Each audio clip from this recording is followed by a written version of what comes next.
Here are some quick reasons why you should get a credit card. So first and foremost, with a credit card, it takes a lot of responsibility. It's your responsibility to avoid debt and make those monthly payments on time. You don't want to be caught with credit card debt. That is the worst type of debt to be caught in. The APR is so high, and you want to avoid it at all costs.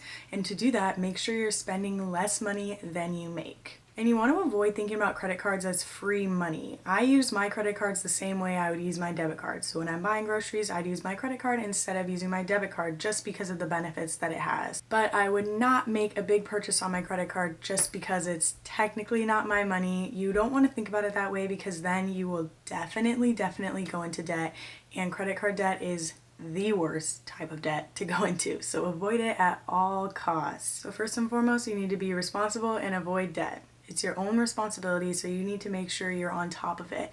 If you don't think you can handle a credit card, then don't get one. The benefits do outweigh the cons, but do not go into debt. You're gonna get sick of me saying it, but do not go into credit card debt. If you don't think you can handle one, don't get one. But if you are good with money and you just use a debit card or cash, you should start looking into credit cards and maybe start using those instead of debit cards. So the first major benefits to credit cards is the cashback rewards. Some credit cards offer up to 6% on certain categories, and you're gonna spend that money anyways. If you think about it like that, which you should be, you're gonna spend that money anyways, so getting cash back is just gonna save you money in the long run. Even if it's just 1%. 1% is a lot more than you think it is, and 1% is better than 0. When you use your debit card, you don't get any cash back, so you're not saving any money, you're just spending money. The next major benefit to credit cards is the sign-up bonuses.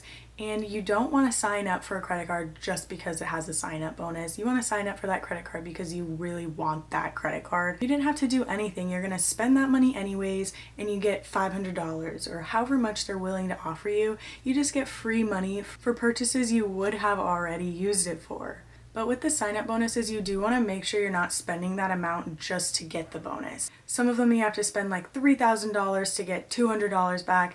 If you're not going to spend $3,000 in a month or 2 months, however long they give you, don't try to spend the money. If you're going to spend the money, great, and then you'll get the $200 back. But if you're not going to spend that money, don't go and max out your credit card just to get $200 back. Obviously, that's not worth it.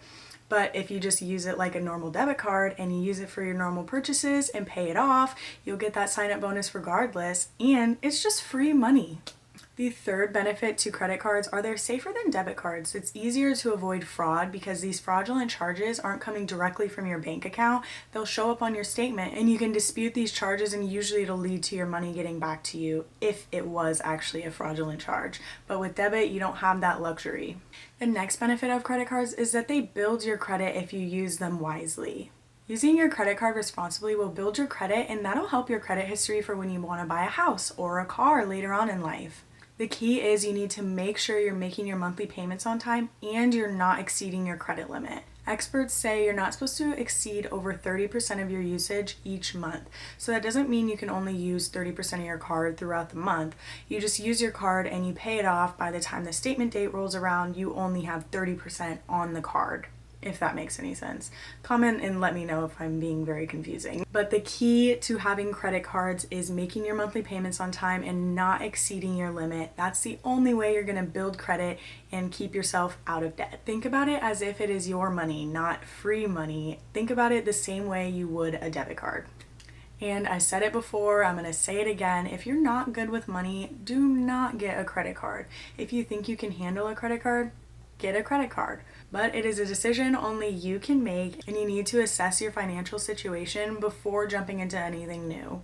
And I do love credit cards, but I don't really recommend store credit cards. They usually have really high interest rates. The rewards aren't really that great, and most people end up hurting their credit with store credit cards rather than helping it. So I tend to avoid those, but you make your own decisions and you do your own research and you come to your own conclusion about them. And there are so many different kinds of credit cards. You need to assess your own financial situation, what you're going to be using this card for. There are so many different choices. You can get ones based on travel. You can get ones that are focused on groceries, concerts, entertainment. You can get any kind of credit card you want to get, but you should get the one that's most beneficial to you and what you'll use the most and get the most benefits out of. So I hope you guys learned something new about credit cards. I know they get a really bad rap, but I do recommend them if you're good with money and do your own research. See you next week.